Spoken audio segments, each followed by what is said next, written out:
Just another day of work for Mike Tyson. He looks almost bored as they call to the center of the ring by the referee. The stage is set. We're set to go. Bob Sheridan here. You see Mike Tyson in the black trunks for initial and Buster Douglas.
Yeah. I'd like to welcome everybody to my podcast. I am your gracious host, Jupiter 9. And in today's illustrious podcast, you know what I'm saying? We're going to talk about Iron Mike Tyson, man. Iron Mike Tyson, the allegedly great Iron Mike Tyson, overrated Iron Mike Tyson. Now, growing up, you know, I was a Mike Tyson fan, being a young boxing fan, you know. My grandpops, he was a boxer in the military, you know what I mean? So he was a huge boxing fan, and I remember growing up watching boxing with my grandpops, you know what I'm saying? He'd be chilling in the room, his little room with his dog, Sinbad, and which was a Rottweiler, you know, and that dog loved my grandpops, man. My grandpops used to feed that dog like normal food, like, you know what I'm saying? He didn't feed him dog food. He fed him like roast beef and chicken and hamburgers. Like, hell, that dog he ate better than we did growing up, you know.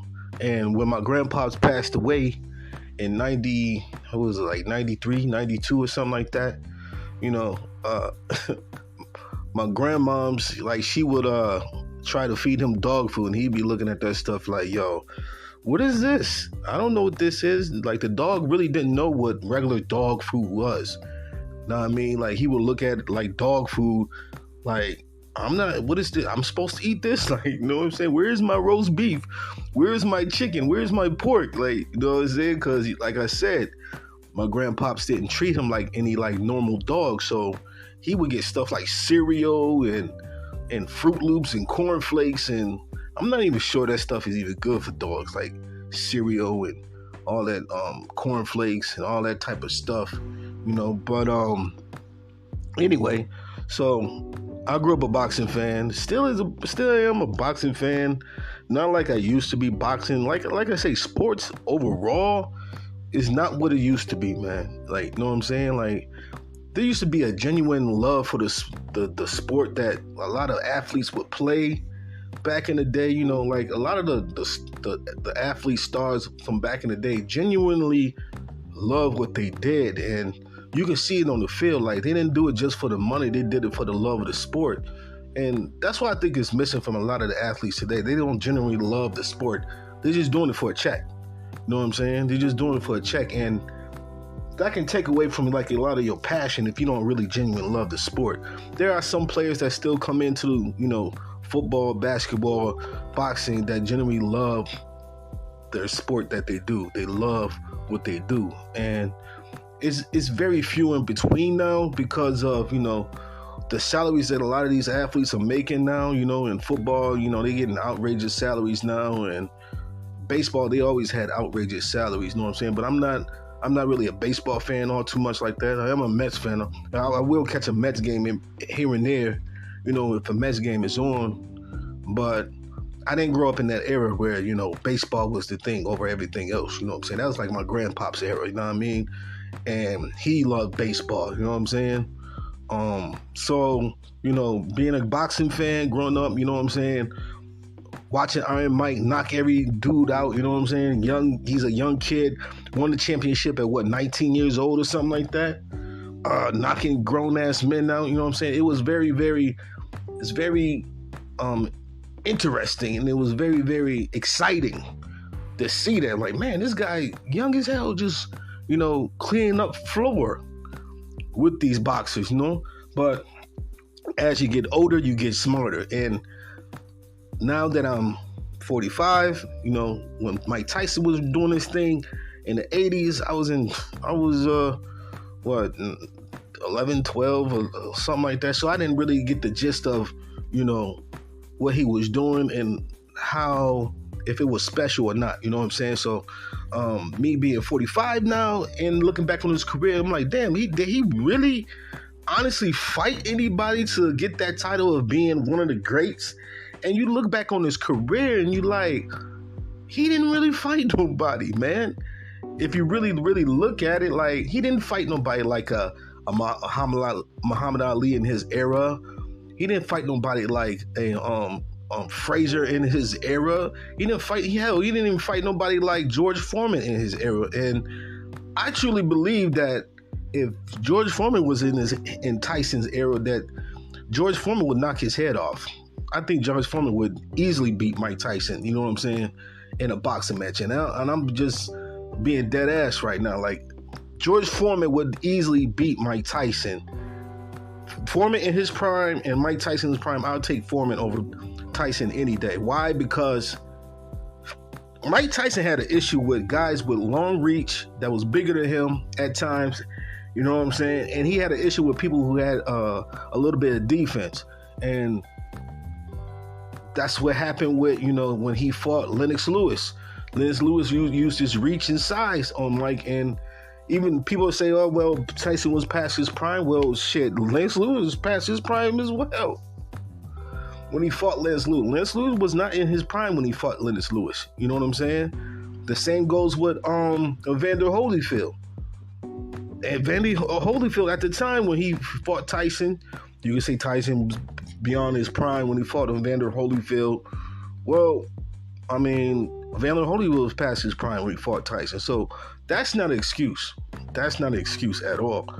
And now you got Tyson talking about, he got a 13-second count. You know what I'm saying? When Buster Douglas knocked him down, he gave him a 13-second count. And they actually did, but they also gave Tyson a long count too as well. So Tyson can't use that as an excuse, It was all fun and good when you were knocking everybody out, all these bums out, all these plumbers out, Tyson. It was all fun and dandy until you got knocked out the first time, and then you making excuses. Now he's making excuses that Buster Douglas got a 13-second count. You know what I'm saying? But you also, too, when you knocked out Buster Douglas, you know what I'm saying, with that hook in the 5th round, I think it was.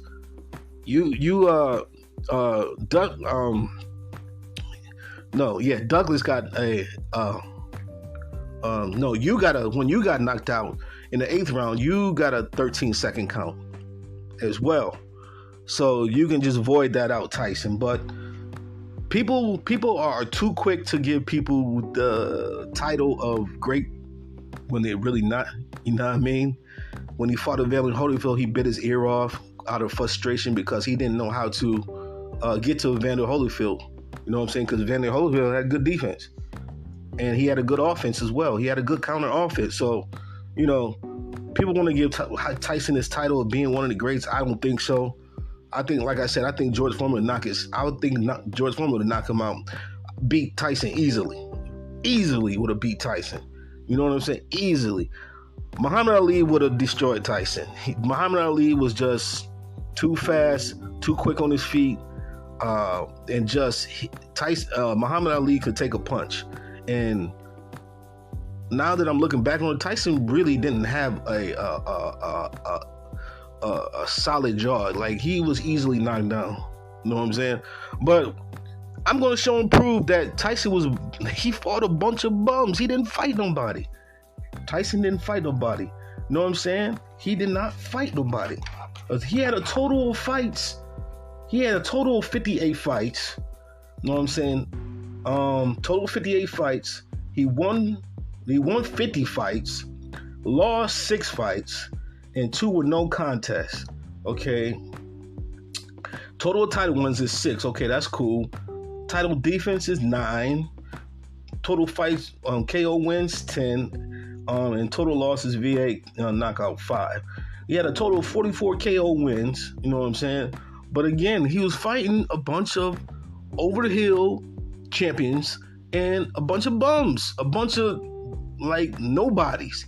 Tyson did not fight nobody, and I'm not knocking boxing fighters or nothing like that. I know that it takes a lot of training, a lot of dedication, a lot of hard work to be a professional boxer, to be a professional football player, basketball player, baseball player. You know what I'm saying? I know it takes a lot of hard work. You know what I'm saying? To sit up there and take just headshots to earn a check is something that a lot of people can't do. You know what I mean? A lot of people can't take a punch.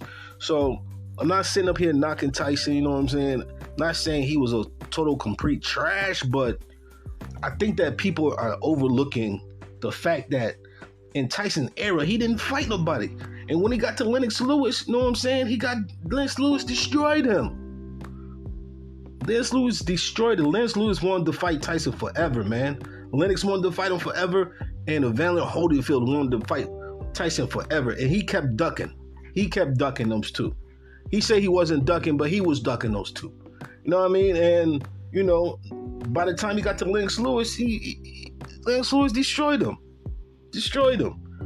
You know what I'm saying? And Tyson was way washed by then. You know, the drug use and the coke and all that got to him, and he wasn't really trained like he's supposed to. And now at the point when he got to Lennox Lewis, he was just doing it for a check. You know what I'm saying? And again, with Evander Holyfield, everybody know what happened with that. I mean, where is he great at? Okay, so we're going to go through his stats. You know what I'm saying? We're going to go through his stats. Not all 58 fights, but you're going to look back and listen to this podcast and be like, damn, you know what? He really didn't fight nobody. No, he didn't fight nobody. You know what I'm saying? Who did he fight that was his nemesis? Like, every great champion had a nemesis. You know what I'm saying? Muhammad Ali had Frazier. You know what I'm saying? Muhammad Ali, Frazier, and Foreman as nemesis. Like, their nemesis. Like people that are fighters that were pretty much being close to equal to them. You know what I'm saying? They gave him the toughest time. Who did Tyson beat? That was his nemesis. Mitch Green? I'm sorry. I almost choked on that one. Mitch Green? We all know what happened with that story, Mitch Green, you know what I'm saying? But, come on, man. Who did he fight? In the fights he fought, the fighters who could have been their nemesis or his equal match were past their prime too as well. And he got destroyed by them. Evander Holyfield destroyed him. Lennox Lewis destroyed him. Like, come on, man. Come on, man. You guys need to wake up and understand. Like, you know what I'm saying? Like, he didn't fight nobody. Like, when Tyson came into boxing in the early 80s, you know what I'm saying? Boxing was going through a transition. You know what I mean? Like, Muhammad Ali retired in 1980. Larry Holmes, by the time he fought Larry Holmes, he was past his prime. Then he fought, you know what I'm saying? He fought Michael Spinks, you know what I'm saying? Michael Spinks is not no real threat. I mean, you know, Michael Spinks was a solid fighter, but he wasn't no serious threat. So boom. So we're going to go through it, man. We're going to start off with May 3rd, 1986, his 20th fight.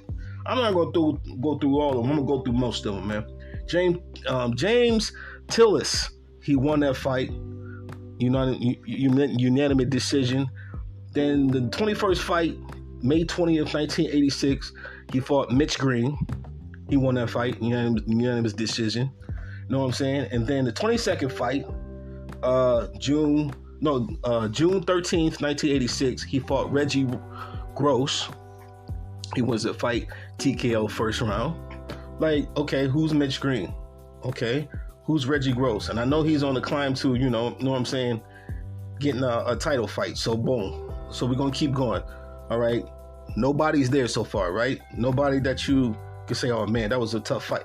All right, boom. So we're gonna go to the 23rd fight, June 28th, 1986. Williams Hossa, he wins that fight, TKO first round. Okay, his 24th fight, July 11th, 1986. Lorenzo Boyd, he wins that fight, KO second round. Okay, 25th fight, July 26th, 1986. Marvis Frazier, he wins that fight, KO first round. Then 27th fight, August 17th, 1986. Jose Rebeltia, he wins that fight, TKO 10th round. Okay. Okay, this is where, you know, I think is where he won the championship. His 28th fight, November 22nd, 1986. Trevor Berbick, he wins that fight, TKO second round. Okay, he beats him.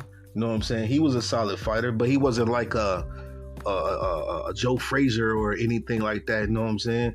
Like Muhammad Ali fought serious fighters like Foreman, Frazier, serious fighters, and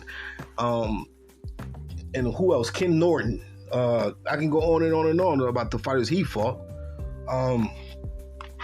Okay, go on to the next one. James Smith, March 7th, 1987. He wins that fight, unanimous decision.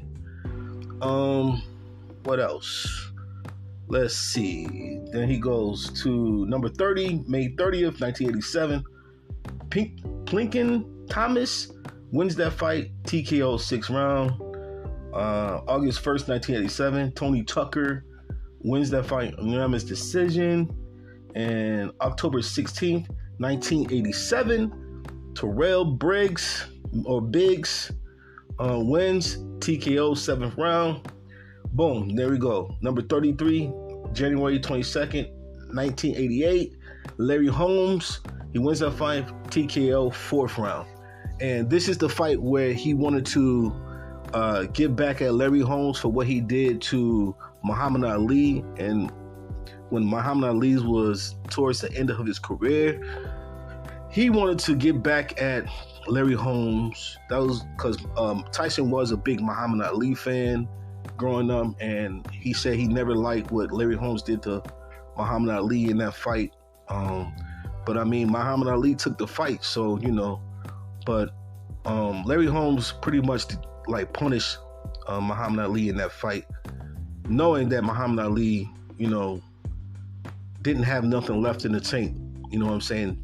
At that point in his career, and Tyson, you know, took a revenge on Larry Holmes, and he destroyed Larry Holmes in that fight. But again, I want to reiterate, you know what I mean? Like, Larry Holmes was past his prime by then, you know what I'm saying? So far, I haven't named anybody that, could have been his nemesis yet, have I? I mean, Larry Holmes past his prime, way past his prime. I mean, did I name anybody that, like, man, that guy was a tough fight? See, Mike Tyson, and let me finish the list, man. So he fought Larry Holmes, right? Then 34th fight, March 21st, 1988, Tony Tubbs. He wins TKO second round.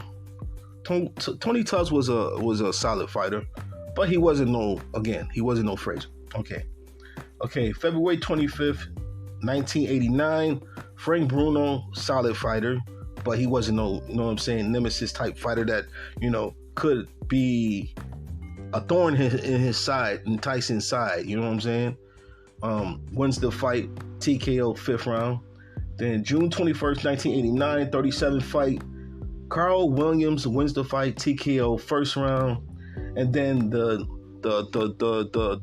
fight of his career, the loss of his career, February 11, 1990, Buster Douglas. He loses that fight, KO 10th round. I thought it was the 8th round, but it was the 10th round. And let's talk about Buster Douglas for a second. Buster Douglas was a journeyman fighter. You know what I'm saying? This is the fight that exposed Tyson for who he was as a fighter, and the fact that Tyson has problems with fighters who have a long reach. And throughout the fight, you know what I'm saying, Buster Douglas showed that if you have a really good jab, which Buster Douglas does, and you can move around the ring, you can beat Tyson, possibly. And if you're bigger than him and you put pressure on Tyson with a counter offense, then you've seen the outcome would happen. He got his muffin knocked off. Buster Douglas was a journeyman, man. He wasn't no top tier fighter, and he lost that fight. So where is Mike Tyson great at? Is he great for just, knocking out bums? Because that's what he's been fighting all his career. He fought Buster Douglas. He was a journeyman. What did Buster Douglas do after he won the title from Tyson after that? Absolutely zero. So let's go on, man. Let's go on. 39th fight, June 16th, 1990. Henry Tillman, KO first round. 40th fight,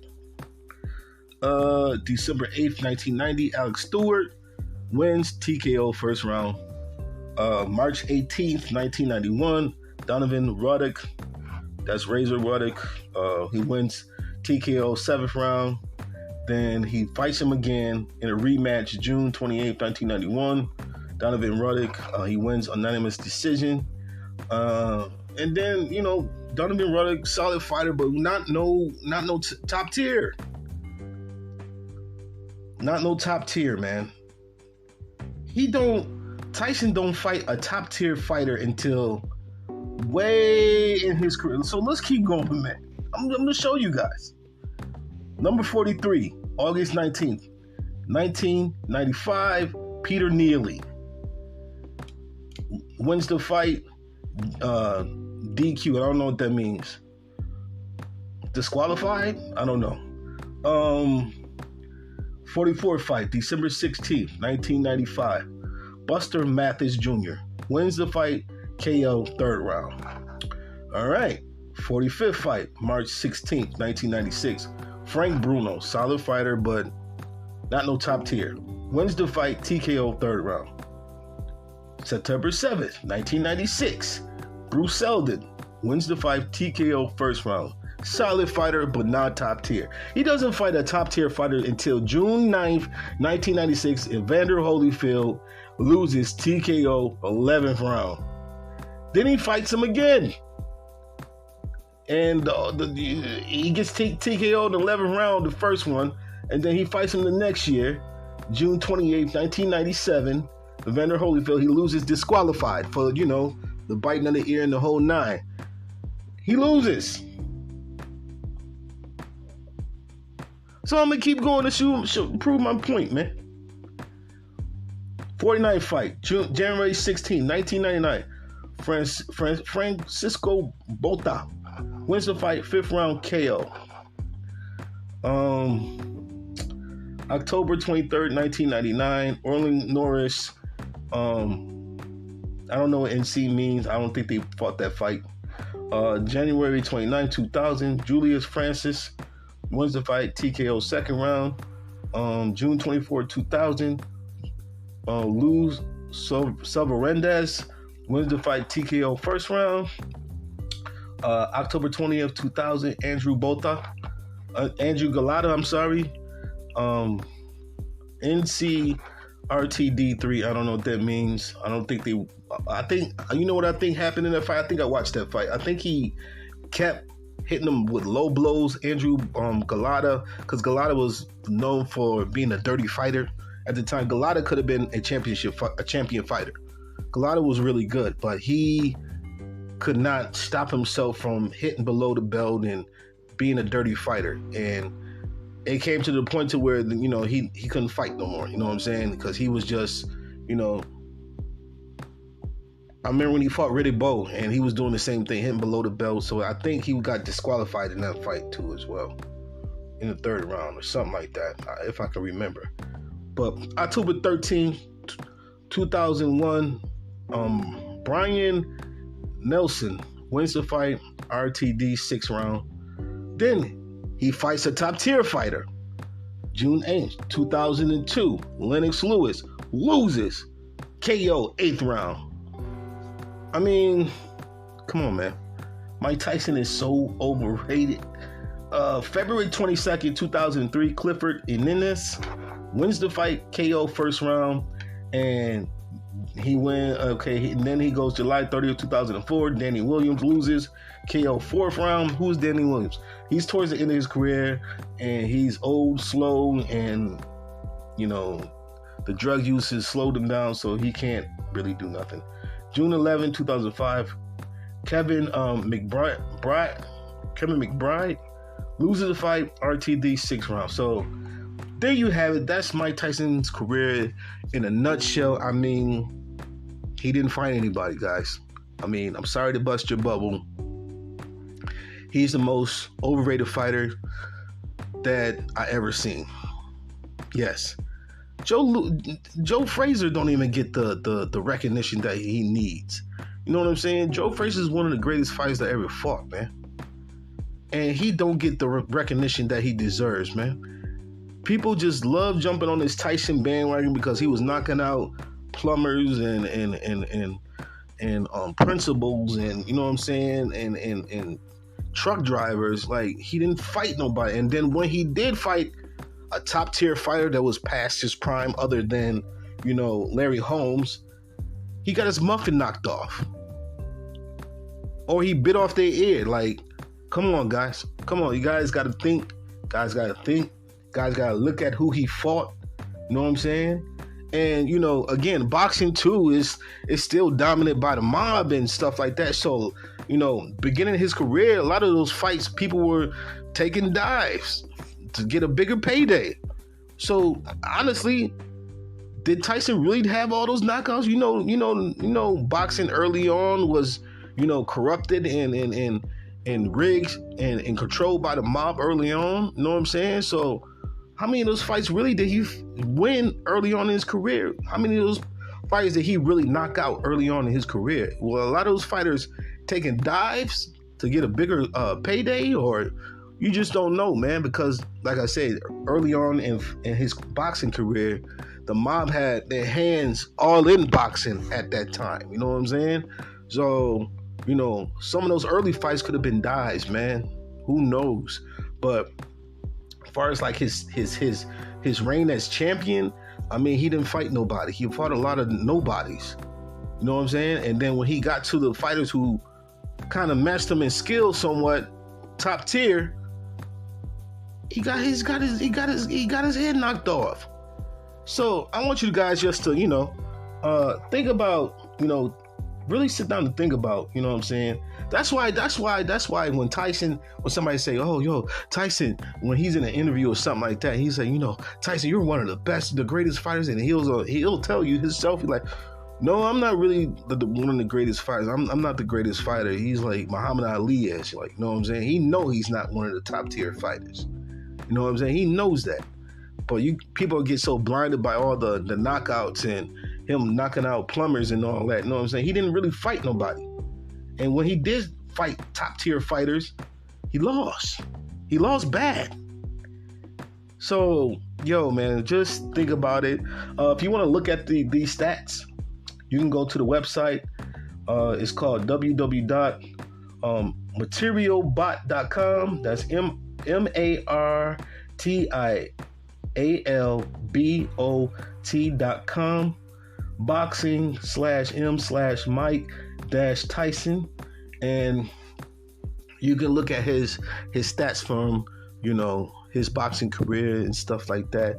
And then, you know, I know that, you know, he went to jail and all that for alleged rape charges and all that stuff. Like I said, man, who knows what happened with all that? Mike Tyson was a wild boy back then. You know, he made a lot of money, spent a lot of money. He did a lot of illegal things, you know, in his reign and his time. You know, after all that he's done and been through in boxing, I will say this. I'm happy to see the place that he is now in his life. You know what I'm saying? He seems like he's more a peaceful person now. You know what I'm saying? He seems like he's more at peace he seems happier. You know? Tyson's went through a lot of stuff in his life, though. I will say that. He went through a lot of stuff. He grew up, you know, poor like a lot of us, and he grew up in foster homes and stuff like that. So he's been through a lot. He was molested by his uncle and all types of stuff, man. Allegedly, I don't know. You know what I'm saying? I think he said that in an interview, but I'm just going to say allegedly because I'm not too sure. But he's been through a lot, man. He's been through a lot. I like Tyson more as a person than, you know what I'm saying, a fighter. Because as a fighter, you know, he tried to put on this persona of being like the toughest. And like, don't get me wrong, he does have skill. You know, he does have skill as a fighter, but I'm saying as far as like the greats, you know, people are so quick to put a label on somebody and label them great. And honestly, where is he great at in boxing? You know what I'm saying? Muhammad Ali fought fighters, real fighters. You know what I'm saying? You know, Frazier broke his jaw. He still continued to fight. Like he fought guys like George Foreman, and you know, that's a great fighter. That's a top tier fighter. Foreman is a top tier fighter. Joe Frazier is a top tier fighter. Sugar Ray Robinson, top tier fighter. Sugar Ray Leonard, top tier fighter. You know what I'm saying? These are top tier fighters, man. Marvin Hagler, top tier fighter. I mean, Roy Jones Jr., pound for pound, one of the greatest. You know what I'm saying? Who else, man? Roy Jones, man. Top tier fighter. In his prime, that dude was just amazing to watch. It's just, sports is not what they used to be, man. Roy Jones, man. Oh, man. In his prime, man. Wow. Oh, man. Wow. But, you know, those are top tier fighters, you know what I'm saying? I'm trying to think of somebody else that I really enjoyed growing up. Shane Mosley was another fighter, top tier fighter that I enjoyed growing up. You know what I'm saying? Who else, man? Shane Mosley. Who else? It was so many fighters, man. You know, so many fighters coming up, you know, in the 90s and the 80s. Now I don't even know. Like, the heavyweight division is non-existent. The middleweight division is, I don't know. Like I said, sports is not what it used to be. You know, you used to have guys that were really actually talented. You know what I'm saying? And really loved the sport and did it for the love of the sport. They didn't do it Yeah, they did it. You know, they wanted to get paid for the hard work they put in, but that wasn't their ultimate goal. A lot of cats like Roy Jones loves to fight. Like, he's still fighting at the age of what, over 50? I mean, they just don't make fighters like that, man. You know what I'm saying? They just don't make they don't make fighters like that. But Mike Tyson is so overrated, guys. I mean, you can look at the stats for yourself. I mean, if you're around that, if you like 35 and older, you probably would have caught Mike Tyson's career. Maybe 40 and older, you would have caught Mike Tyson's career and understand what I'm saying. Like, you know, when you're a kid, like I said, you don't understand what's going on, really. You looking at somebody just knocking everybody's head off. Like, man, but you look at it, he fought a bunch of bums, man. He didn't fight nobody because Mike Tyson, like I said, he came in at the right time in boxing and he capitalized perfect. He just came in at the perfect time in a time when boxing was making a transition. A lot of the top tier fighters were, you know, past their prime, and a lot of the top tier fighters retired, and, you know, Tyson just capitalized on that. You know what I'm saying? And he capitalized big. So that is my take in this podcast episode. I'd like to thank everybody for tuning in. If you like, please share my podcast episode with everybody that you know. But that's my take. I am your gracious host, Jupiter 9, and I just want to say peace and love to everybody. Take care. 1.